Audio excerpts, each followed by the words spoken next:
اعوذ باللہ من الشیطان الرجیم، بسم اللہ الرحمن الرحیم۔ السلام علیکم پیارے بچوں، کیسے ہیں آپ سب لوگ؟ امید ہے کہ آپ سب لوگ خیر و عافیت سے ہوں گے۔ پیارے بچوں، آج ہم نے جماعت ششم اردو کا جو سبق پڑھنا ہے جس کا عنوان ہے روشنی ہی روشنی۔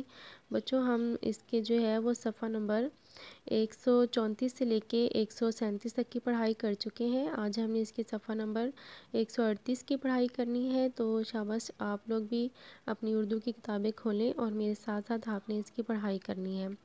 جیسا کہ آپ جانتے ہیں بچوں کے پریویس لیکچر میں ہم نے جو پڑھا کہ سیٹھ اصغر جو ہے وہ افضال کے دروازے پر آتا ہے اور اس کا بڑا بیٹا اسے دیکھ کر حیران ہوتا ہے اور اونچی آواز میں کہتا ہے کہ سیٹھ صاحب آئے ہیں۔ افضال خود بھی بہت حیران ہو جاتا ہے۔ تو اس کے بعد آگے کیا ہوتا ہے وہ ہم پڑھیں گے۔ افضال فوراً اٹھ بیٹھا، تیزی سے چلتا ہوا دروازے پر پہنچا۔ باہر سیٹھ صاحب کھڑے تھے۔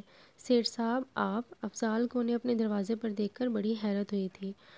افضال، اس میں حیرت کی کیا بات ہے؟ مجھے تم سے ایک ضروری بات کہنی تھی، سوچا خود ہی گھر پہنچ کر کہہ دوں۔ افضال نے دروازے کے دونوں پٹ کھول دیے اور کہا غریب خانے کے اندر تشریف لے آئیں۔ یعنی افضال نے عزت سے جو ہے اپنا دروازہ کھولا اور انہیں اندر تشریف لانے کو کہا۔ سیٹھ صاحب نے دروازے کے اندر قدم رکھا تو حاجرہ اور بچے پریشان ہو گئے۔ حاجرہ کھڑی ہو گئی۔ بیٹھی رہو بیٹی، سیٹھ صاحب نے کہا اور خود بھی ایک چارپائی پر بیٹھ گئے۔ افضال ان کے قریب کھڑا تھا۔ دیکھو افضال، مجھے ایک مدت سے ایک ایسے دیانتدار، نیک اور فرض شناس آدمی کی ضرورت تھی جو میرا کاروبار چلا سکے۔ اللہ کا شکر ہے کہ وہ آدمی مجھے مل گیا ہے اور وہ تم ہو۔ یعنی سیٹھ صاحب افضال سے کہتے ہیں کہ میں ایک عرصے سے ایک ایسے شخص کی تلاش میں تھا جو بہت ہی دیانتدار، نیک ہو اور فرض شناس آدمی ہو، جو کہ مجھے اب مل گیا ہے اور وہ تم ہو، یعنی تم آگے میرا کاروبار چلاؤ گے۔ جی؟ افضال کے منہ سے بے اختیار نکلا، یعنی اس نے حیران ہو کر کہا جی، بس مجھے یہی کچھ کہنا تھا، اور وہ دروازے کی طرف جانے لگے۔ سیٹھ صاحب، میں کس زبان سے آپ کا شکریہ ادا کروں؟ افضال کا چہرہ خوشی سے چمک رہا تھا۔ شکریہ کی ضرورت نہیں، میں کل تمہارا منتظر رہوں گا۔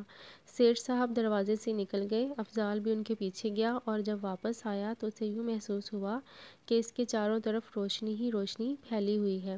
جی بچوں، یہ کہانی آپ کو یقیناً پڑھ کے بہت اچھا لگا ہوگا اور بہت اچھی کہانی تھی یہ، جس میں ہمیں سیکھنے کو یہ ملا ہے کہ ہمیں جو ہے اپنی ضرورت کے ساتھ ساتھ دوسروں کی ضرورت کا بھی خیال رکھنا چاہیے۔ جیسا کہ آپ نے دیکھا کہ افضال میں سب سے بڑی نیکی اور خوبی جو تھی وہ یہ تھی کہ وہ خود مستحق ہوتے ہوئے، امداد کا مستحق ہوتے ہوئے اس نے جو ہے وہ عبدالکریم کی مدد کرنے کا سوچا، کیونکہ اسے لگا کہ وہ اس سے زیادہ امداد کا مستحق ہے۔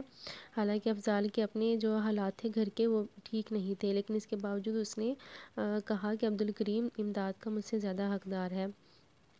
تو اس نے جو ہے اتنی بڑی وہ نیکی کی، تو اللہ تعالیٰ نے اس نیکی کے صلے میں اس کے بدلے میں جو ہے اس کی مدد کس طرح سے فرمائی کہ سیٹھ اس کے گھر خود تشریف لایا اور اس نے آ کر اسے نوکری کی آفر کی اور اس کا اپنا کاروبار اس کے سپرد اس کے سونپنے کی بات کی۔ یعنی وہ اسے نوکری بھی دے رہا تھا اور اپنا کاروبار بھی اس کے ذمہ لگا رہا تھا، وہ سارا کاروبار افضال چلائے گا۔ تو اب دیکھیں اس نے جو تھوڑی سی اس کی مدد کی اس وقت ان پیسوں کے بدلے میں اللہ تعالیٰ نے اس کی جو ہے وہ ہمیشہ کے لیے اس کے بچوں، بیوی بچوں کے لیے روزی روٹی کا بندوبست کر دیا۔ تو نیکی جو ہے وہ کبھی بھی رائیگاں نہیں جاتی۔ تو اگر ہم کسی کے ساتھ بھلا کرتے ہیں، کسی کی مدد کرتے ہیں، تو بدلے میں اللہ تعالیٰ بھی ہماری کہیں نہ کہیں سے مدد فرما دیتے ہیں۔ تو بچوں ہم نے اس کی ریڈنگ کر لی ہے۔ اب جو ہے سوال نمبر 4 جو ہے اس کہانی کا جو مرکزی خیال ہے وہ آپ نے یاد کرنا ہے جماعت کے کام میں۔ تو اس کہانی کا مرکزی خیال یہ ہے کہ اگر ہم خود مدد کے مستحق ہوتے ہوئے بھی اپنی ضرورت کا خیال رکھے بغیر دوسروں کی مدد کرتے ہیں تو اللہ تعالیٰ کسی نہ کسی کے وسیلے سے ہماری مدد بھی فرما دیتے ہیں۔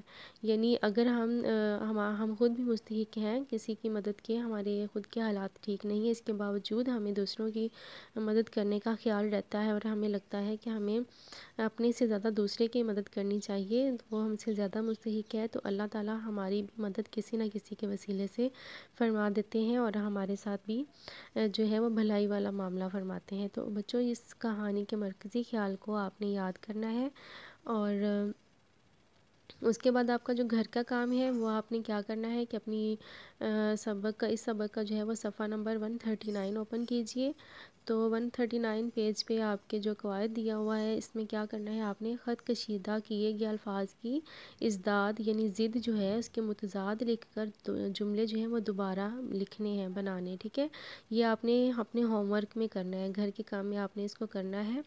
آپ نے اپنی نوٹ بکس پہ اس کو کرنا ہے، یا آپ ایسے کریے کہ آپ اس کو اپنی بک پر ہی سولو کر لیں۔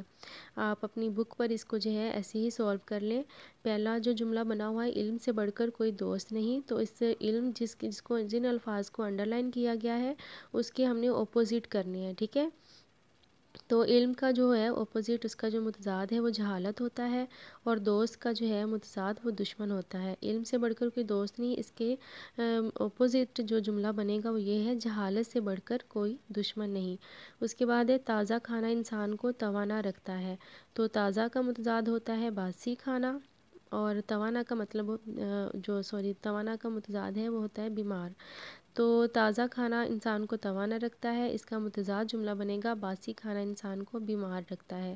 اس کے بعد ہے نیکی محبت کو بڑھاتی ہے، تو نیکی کا متضاد ہوتا ہے بدی، محبت کا متضاد ہوتا ہے نفرت۔ نیکی محبت کو بڑھاتی ہے، اس کا متضاد جملہ یہ ہوگا بدی نفرت کو بڑھاتی ہے۔ ہمیں حق کی حمایت کرنی چاہیے، حق کا متضاد ہوتا ہے باطل، اور حمایت کا متضاد ہے مخالفت۔ تو اس کا اپوزٹ جملہ یہ بنے گا، ہمیں باطل کی مخالفت کرنی چاہیے۔ اتفاق سے کامیابی حاصل ہوتی ہے، تو اتفاق کا اپوزٹ ہوتا ہے نا اتفاقی، اور کامیابی کا ہوتا ہے ناکامی۔ تو اتفاق سے کامیابی حاصل ہوتی ہے، اس کا اپوزٹ ہوگا نا اتفاقی سے ناکامی حاصل ہوتی ہے۔ تو بچوں آپ نے یہ اپنے جو ہے بکس پر اس کو سولو کرنا ہے۔ اس کے بعد آپ نے کیا کرنا ہے، جماعت کا کام یاد کرنا ہے، جو آپ نے سوال پڑھا مرکزی خیال وہ آپ نے یاد کرنا ہے، اور صفحہ نمبر 139 جو ابھی قواعد آپ نے کیے یہ آپ نے اپنی کتاب پر ہی حل کر لینا ہے اس کو۔ اس کے بعد آپ نے بچوں اپنا سردیوں کی چھٹیوں کا کام جو ہے وہ اوپن کریں، اپنا ونٹر پیک نکالیں، اور دوست یا دشمن جو آپ کا سبق ہے جو ہم پڑھ چکے ہیں، اس سبق کے آپ نے جو سوالات ہیں سوال نمبر 1 اور 2 یہ آپ نے سیپریٹ رجسٹر پر اس کو سولو کرنا ہے۔ آپ نے علیحدہ سے جو آپ کا چھٹیوں کا کام والا رجسٹر ہے اس پر بچوں آپ نے یہ دونوں سوال اپنے لکھنے ہیں اور یاد بھی کرنے ہیں۔ سوال نمبر 1 ہے، یہ کس کی آپ بیتی ہے اور آپ نے اسے کس بات سے پہچانا؟ اس کا جواب ہے، یہ ابلیس شیطان کی آپ بیتی ہے۔ شیطان اچھے اچھے کام کرنے سے روکتا ہے اور برائیوں کی طرف راغب کرتا ہے، یہی اس کی پہچان ہے۔ سوال نمبر 2 ہے، یہ جس کی آپ بیتی ہے اس سے بچنے کے لیے آپ کیا کریں گے؟ تو اس کا جواب ہے، یہ شیطان کی آپ بیتی ہے، اس سے بچنے کے لیے میں ہر وقت اللہ کا ذکر کرتا ہوں۔ جب بھی شیطان برے کام کی طرف راغب کرتا ہے تو میں لا حول ولا قوت کا ورد کرتا ہوں۔ تو بچوں یہ 2 سوال جو ہیں یہ آپ نے یاد بھی کرنے ہیں، اور الگ سے جو آپ کا رجسٹر ہے، آپ کا جو چھٹیوں کے کام والا رجسٹر ہے آپ نے اس کو لکھنا بھی ہے۔ سردیوں کی چھٹیوں کا کام سبق دوست یا دشمن کے سوالات آپ نے علیحدہ رجسٹر پر لکھنے ہیں اور یاد بھی کرنے ہیں۔ اپنا بہت سارا خیال رکھیے گا بچوں۔ اللہ حافظ، تھینکس فار واچنگ۔